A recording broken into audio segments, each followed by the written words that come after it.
จะสตรอเบอรี่นี้ขิงกระชายแล้วก็อะไรนะขิงกระชาย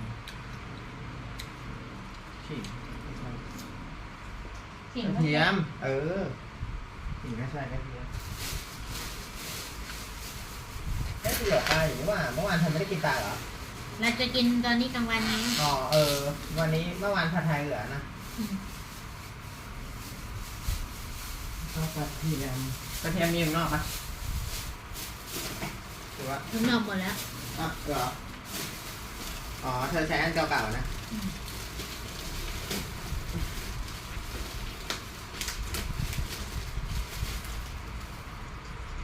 ใส่3 อัน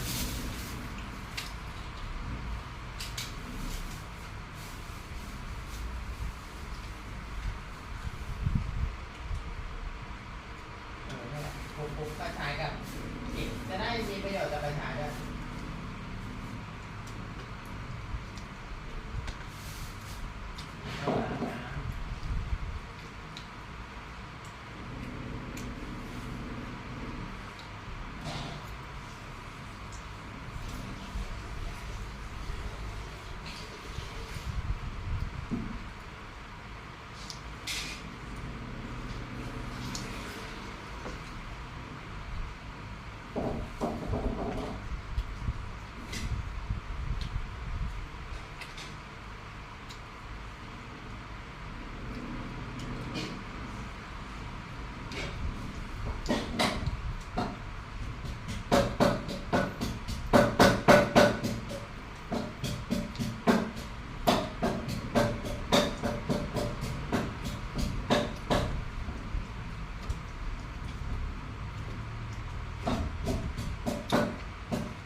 100 วัน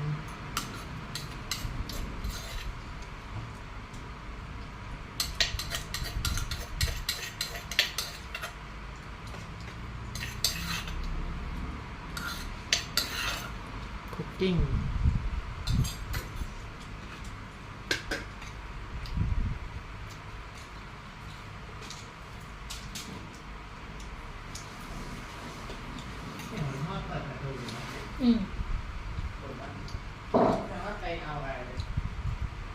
แล้วพ่อไม่ได้กลับไปเหรอ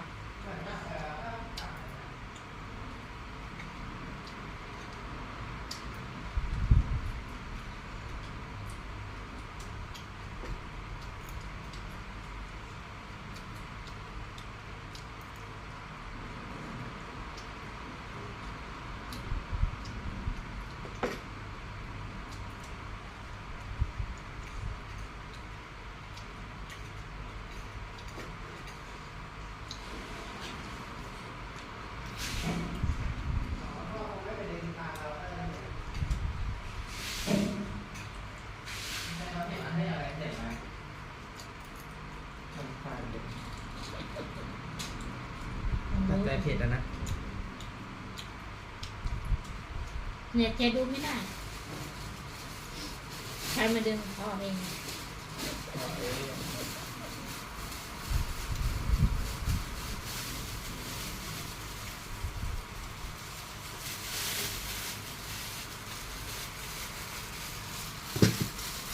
No everyone this is back lentil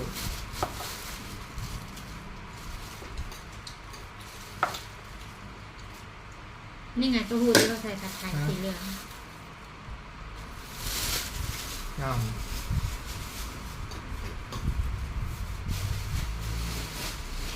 เจ๊กินเหรอตัวหูกินหมดเราไม่กินงั้นแม่หรอก What's up man มันจืดฮะจริงเหรอใช่ใช่ของน้องอะไรเขาพูดหมดนู่นเด็กๆก็มีเนาะ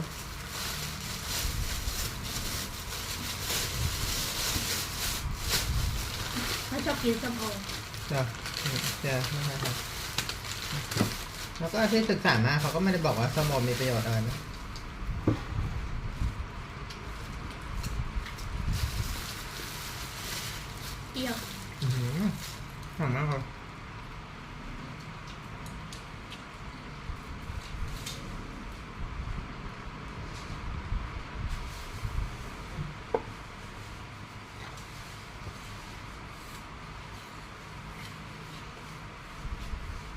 ดีที่เอาให้มันละลายน้ำแล้ว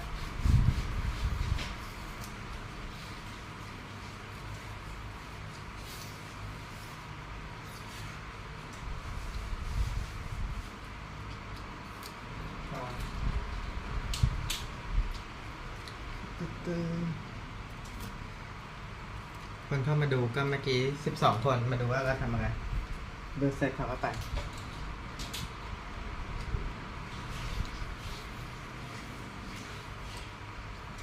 เดี๋ยวนี้คนชอบดูตอนออกกำลังกายมากกว่าตอนกิน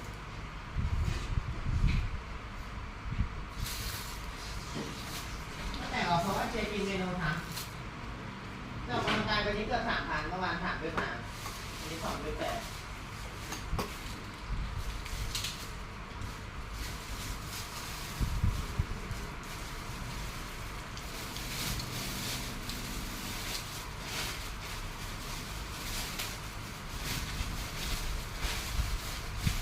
ออกกำลังกายโหดขึ้นทุกวันจากตั้งแต่วันที่ออกวันแรกโหดขึ้น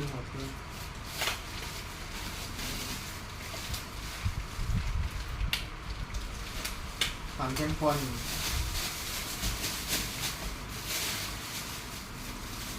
ปั่นจักรยานก็ปั่นเร็วขึ้นน้ำหนักที่ยกก็ยกหนักขึ้น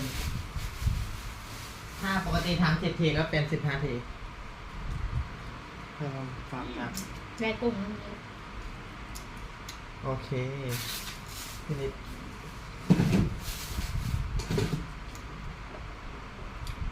เฮ้ยเหลืออย่างหนึงเมื่อวาน อะไร อันนี้โอคาโด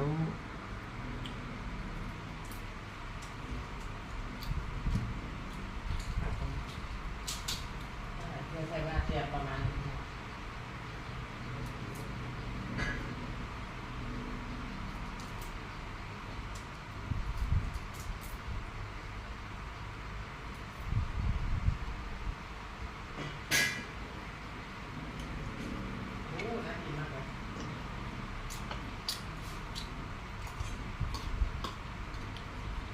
นี่แค่ให้เคยนี้ใช่แบบนี้ ตั้งแต่เมื่อวานยังไม่ทันท่วมเลย โอ้โหเสียเข้าวันละ3 รอบ ตอนเช้า1 รอบ กินเสร็จรอบ 1แล้วก็กินรอบ 2 แต่วันนี้ตอนเช้ายังไม่ได้เข้า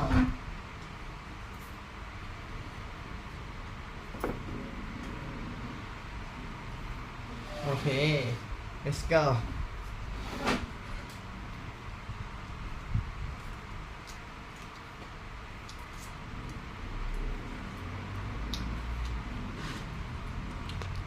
Hi nice to meet you everyone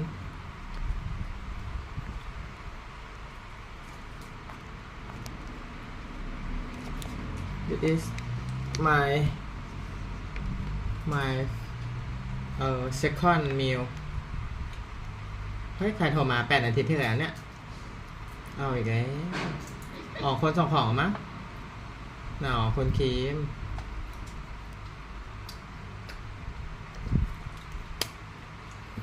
คนคีมคนส่งของ I use time for 1 hour for prepare this my menu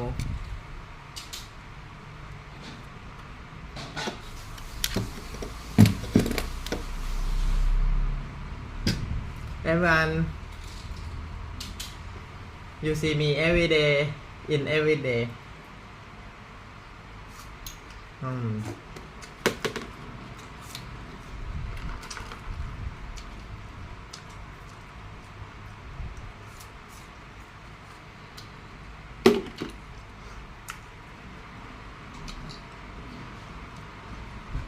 Today I will listen David Sinclair explain about extending the human lifespan beyond 100 years by podcast Lex Frischman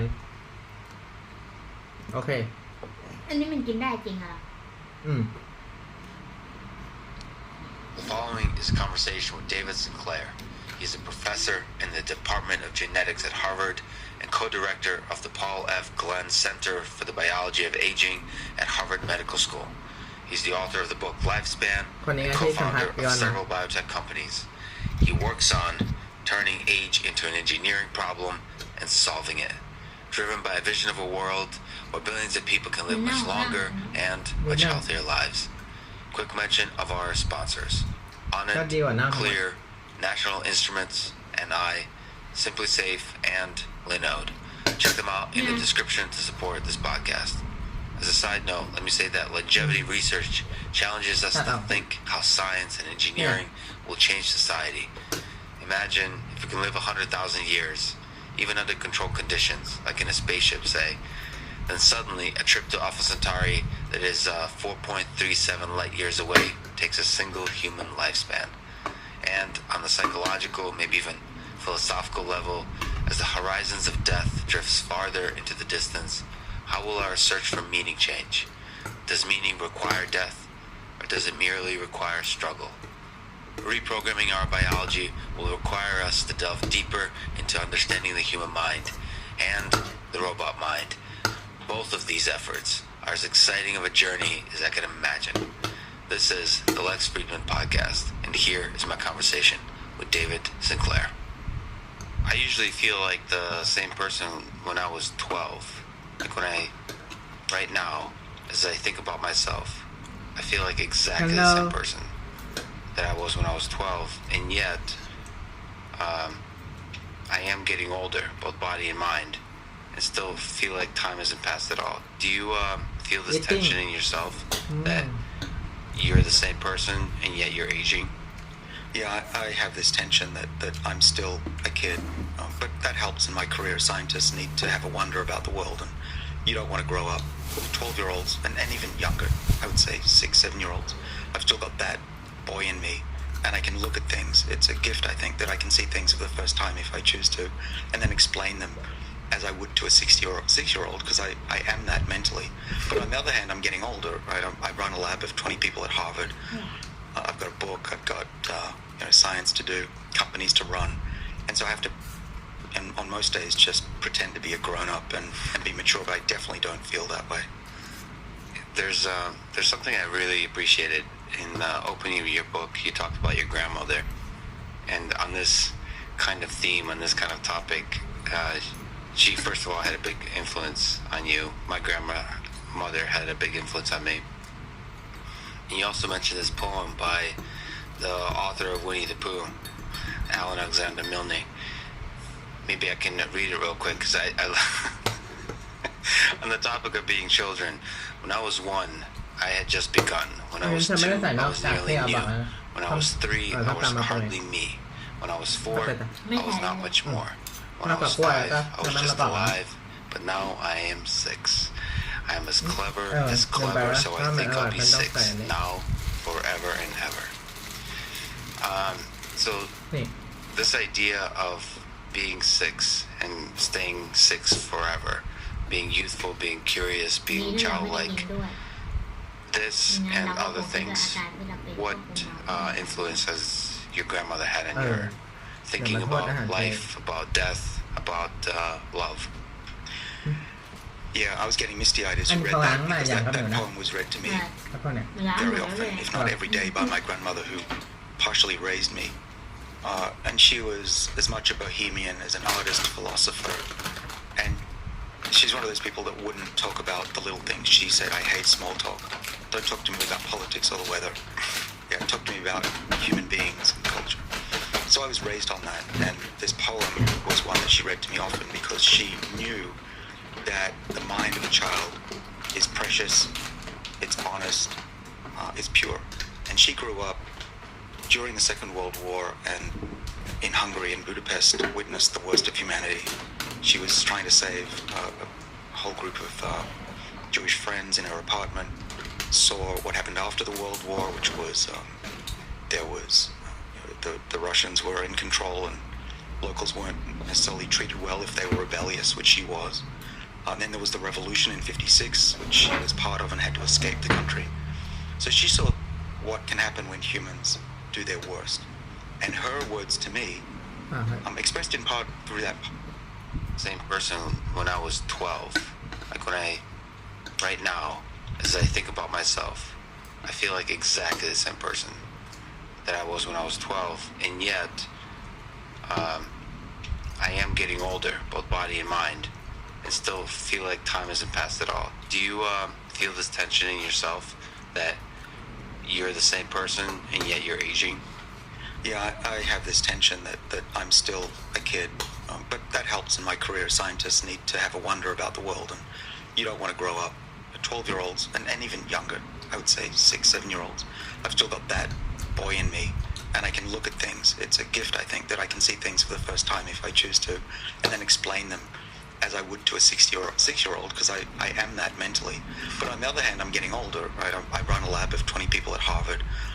I've got a book, I've got science to do, companies to run, and so I have to, and on most days, just pretend to be a grown-up and be mature, but I definitely don't feel that way.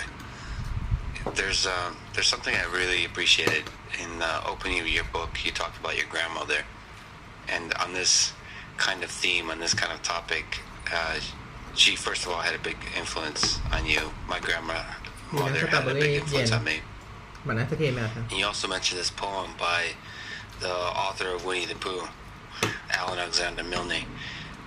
Maybe I can read it real quick, because I on the topic of being children, when I was 1, I had just begun. When I was 2, I was nearly new. When I was 3, I was hardly me.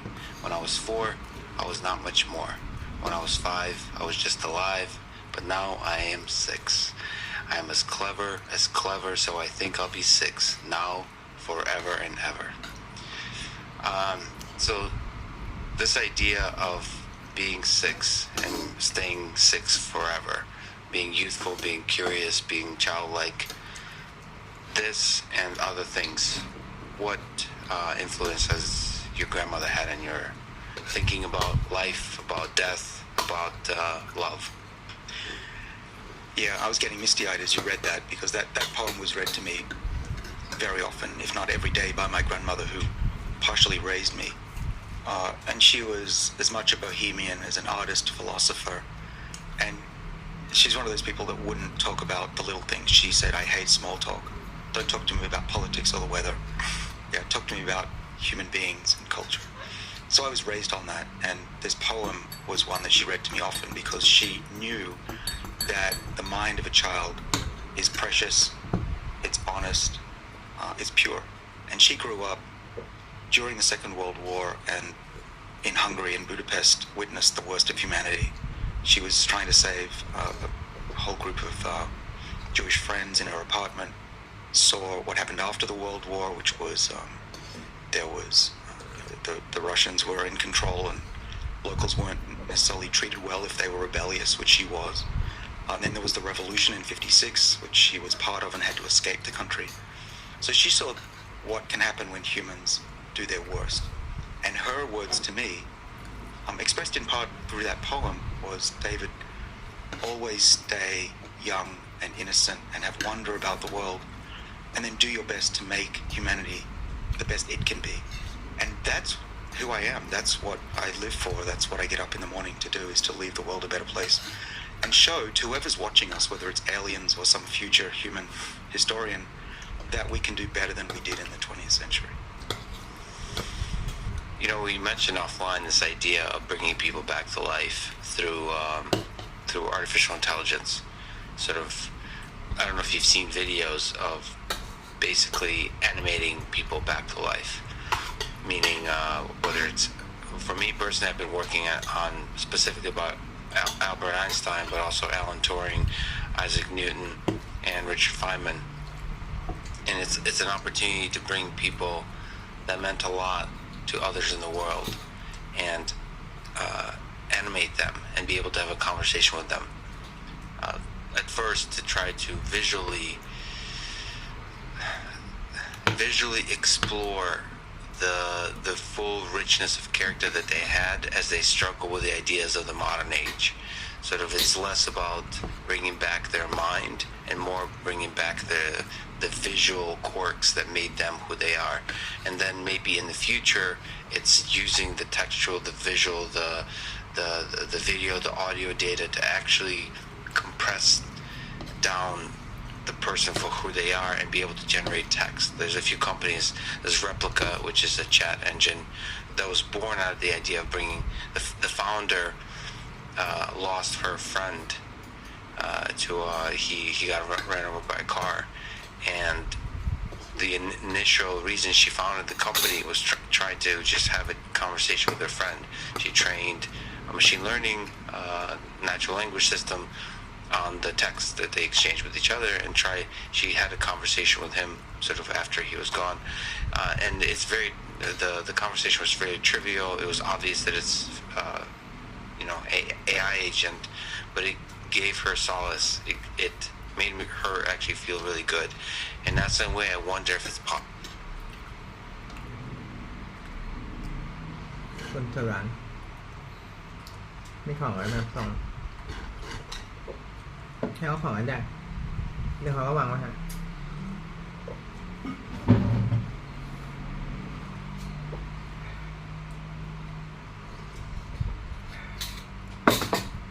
ถ้ากินเสร็จแล้วเหรออันนั้นน่ะ ไม่กิน เดี๋ยวเอาไม้แขวน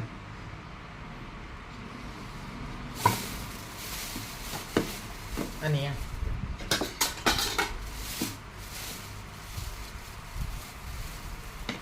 มันไม่อร่อยเลยครับผม มันแปลกๆนะรสชาติ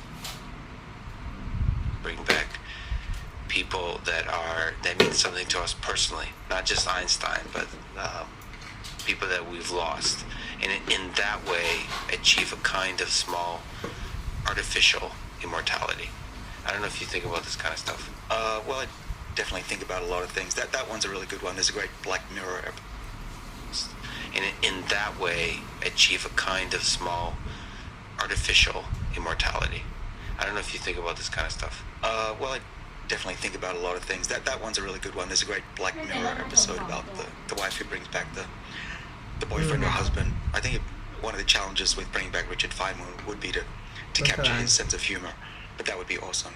But yeah, bringing back loved ones would be great, especially if it's they're young and they die early. Though it may hold you back from moving on. That's another thing that could happen as a negative. But I think that's great, and I also think that it's got to be possible, especially when we're recording, some of us, every aspect of our lives, whether it's our face or things we see. Right? Eventually, one day, everything we see can be recorded, and then you can build somebody's experience and thoughts, speech, and you will have replicas of everybody, at least digitally, and physically you can do that too one day. But that's a good idea, especially because there are people that I'd like to meet, and I think it's easier than building a time machine. One person I'd love to meet is Benjamin Franklin. Really? Well, I wouldn't go back in time.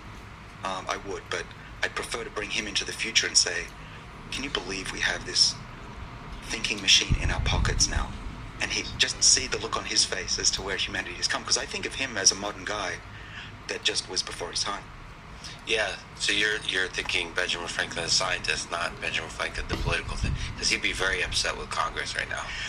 Right. So maybe talk to him about science and technology, not politics, or maybe just don't get him on Twitter because he'll be very upset with human civilization.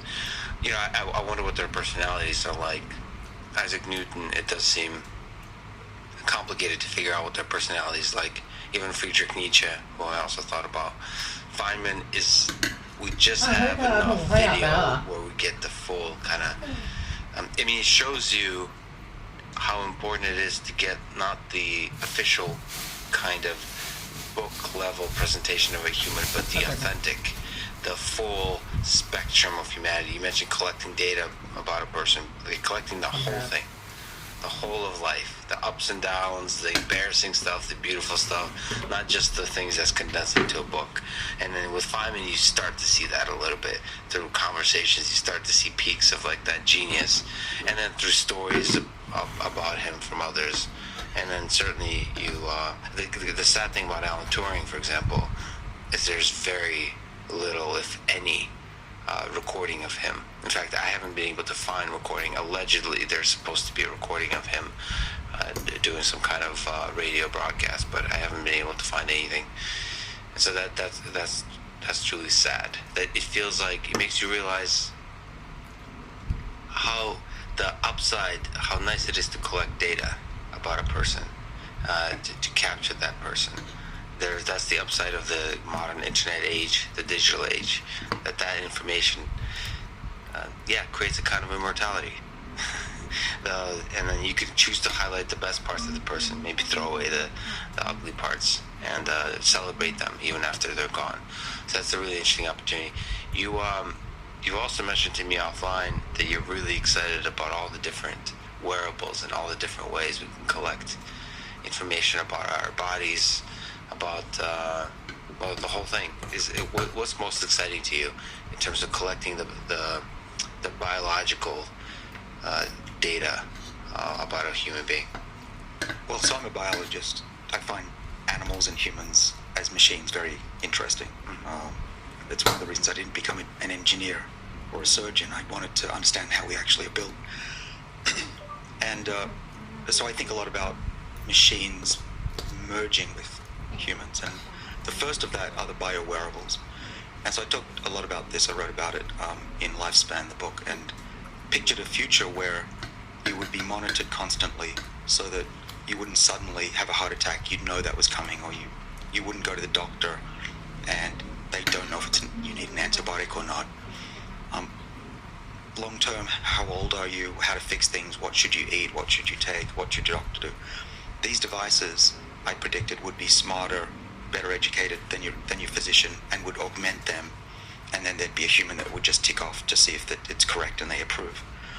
I also was predicting in the book that we would have video conferences with our doctors, and that medicines would be delivered initially by courier but eventually by drones and get it to you sometimes in an emergency, and that we could even have pills that were synthesized or delivered in your kitchen and combined, certainly.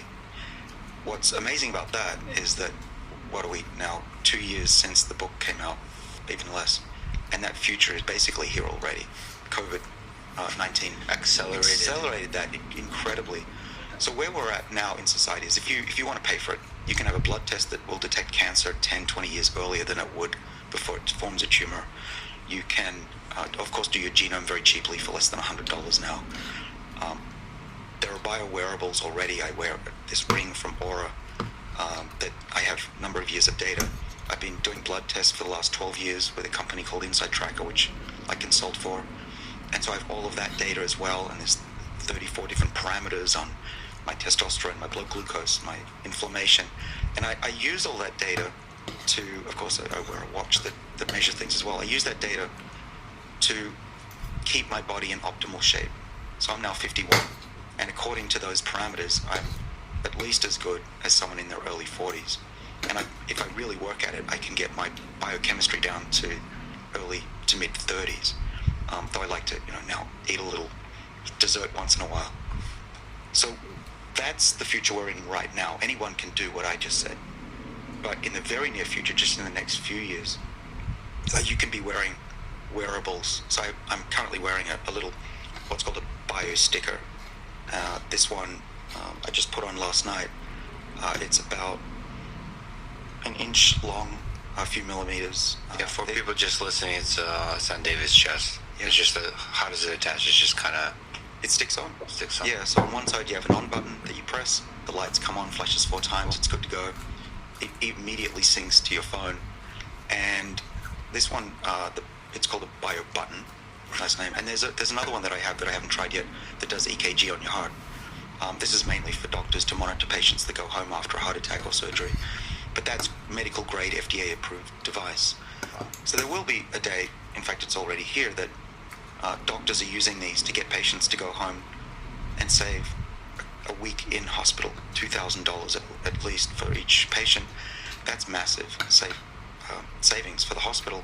But ultimately what I'm excited about is a future that isn't that far off, where everybody, certainly in developed countries, eventually these will cost a few cents and rechargeable. The only cost will be the software subscription that can be monitored constantly. And to give you an idea what this is measuring me at 1,000 times a second is my vibrations as I speak, my orientation. It already has told me this morning how I slept, where I slept, what side I slept on. We've got sneezing, coughing, body temperature, heart rate, of other parameters of the heart that would indicate heart health. These data are being used to predict sickness. So eventually we'll have, just in the next year or so, the ability to predict whether something, or diagnose whether something is pneumonia or just a rhinovirus that can be treated or not. Right? This is really going to not just revolutionize medicine, but I think extend lives dramatically. Because if I'm going to have a heart attack next week, and that's possible, this device should know that, and I'll be in hospital before I even have it. ถ้าจะกินหมดภาย Maybe ใน you มื้ can อเช้า talk a ไว้หน่ little อย bit about Inside Tracker, because I saw that there's some really cool things in there. Like it actually, so maybe you can talk about, I guess that you're collecting blood to give it the data. So, and it has like basic recommendations on how to improve your life. So we're not just talking about diseases, right? Like anticipating having a particular disease, but it's almost like guiding your trajectory through life, how to, whether it's extend your life or just live a more fulfilling, like improve the quality of life, I suppose this is the right way to say it. How does Inside Tracker work? What the heck is it? Because I thought the results are pretty cool. Yeah. What is it? Is it something other people can use? You can definitely use it. You can sign up. It's consumer. It's like a company, consumer-facing company? It is, yeah. Very cool. And I also want to democratize the ability to just take a mouth swab eventually. We don't need to have a blood test necessarily. But for now, it's a blood test, and you'd go to a LabCorp request in the US. It's also available overseas. You can upload your own data for minimal cost and get the algorithms, the AI in the background to take that data, plot where you are against others in your age group, as in terms of health and longevity, bio age they call it, inner age. But also it provides recommendations. And this isn't just a bunch of BS. It sounds like it might be to say, oh, go eat this or go to that restaurant and order that. But it's actually based on, this company has entered hundreds, now it would be thousands of scientific papers into their database, and hundreds of thousands of human data points. And they have tens of thousands of individuals that have been tracked over time. And anonymously, that data is used to say what works and what doesn't. If you eat that, what works? If you take that supplement, what works? And I was a co-author on a paper that showed that the recommendations for food and supplements was better than the leading drug for type 2 diabetes. That's so cool. The idea that you can connect, like skipping the human having to do this work, you can connect the scientific papers, almost like meta-analysis of the science, connected to the individual data, and then based on that, sort of connect your data to whatever the proper group is within whatever the scientific paper is, to make the suggestion of how that work applies to your life, and then that ultimately maps to like a recommendation of what you should do with your life. Like it all, like this giant system that ultimately recommends you should drink more coffee or less. Right, and we'll have the genome in there as well. You can upload that. Yeah. And awesome. So these programs will know us way better than we do, and our doctors as well. Yeah. The idea of going to a doctor once a year for an annual checkup and having, males get a finger up their butt and you cough. That to me is a joke. That's medieval medicine, and that's very soon going to be seen as medieval. Yeah, it's to me as a computer science person, it's always upsetting to go to the doctor and just look at him and like realize you know nothing about me. Like you're making your like opinions based on like, it is very valuable, years of it, like, intuition building about basic symptoms, but you're just like, it is medieval. They're very good at it. In fact, doctors in medieval times were probably damn good at working with very little. But the thing is, I'd rather prefer a doctor that doesn't really know what they're doing but has a huge amount of data to work with. Well, you're right, and many of my good friends are doctors. I work at Harvard, so I'm not against the profession at all. Yeah. But I think that they need just as much help as anyone else does. We wouldn't drive a car without a dashboard. We wouldn't think of it. So why would doctors do the same? If we could we step back to the big, profound, philosophical, both tragic and beautiful question about age? How and why do we age? Is it, from an engineering perspective, you said you like the biological machine. Is that a feature or a bug of the biological machine? It is both a bug and a feature. Evolutionarily speaking, we only live as long as we need to replace ourselves efficiently. If you're a mouse, you're only going to live 2.5 years, 3 years. You're probably going to die of starvation, predation, freezing in the winter. So they divert most of their resources to reproducing rapidly, but they don't put a lot of energy into preserving their soma, which is their body. Conversely, a baleen type of whale, a bowhead whale in particular, will live hundreds of years because they're at the top of the food chain and they can live as long as they want. So they breed slowly and build a body that lasts. We're somewhere in between because we've really only just come out of the savannas where we could be picked off by a cat. We were pretty wimpy going back 6 million years ago. So we actually need to evolve quicker than evolution will. And that's why we can use our oversized brains and intuition to give us what evolution not only didn't give us, but took away from us. We're pathetic. Look at our bodies. These arms, if any of us, even the strongest person in the world, went in a cage with a chimpanzee, the chimp could knock that person's head off, no question. So we're pathetic. So we need to engineer ourselves to be healthier and longer lived. So getting to aging, we can do better, right? Whales do way better. We're trying to learn how whales do that. And if you ask really anybody in the field now, Professor, they'll say there are 8 or 9 hallmarks of aging, which are really, it's a word for causes of aging. So that you probably have heard of some of these, your listeners will have. Loss of telomeres, the ends of the chromosomes, like the little ends of shoelaces, that kind of thing. They get too short, cells stop dividing, become senescent. They become, they put out what are called mitogens that cause cancer and inflammatory molecules. So that's another aspect of aging, cellular senescence. Another one is loss of the energetics, so mitochondria, the battery packs, wind down. There's a whole bunch, stem cells, proteostasis. Well, these are our Achilles heels that I'm talking about. They're common amongst all life forms, really. But if you want me to jump to the chase as to what is the upstream defining factor, if we boil it down, what do we get?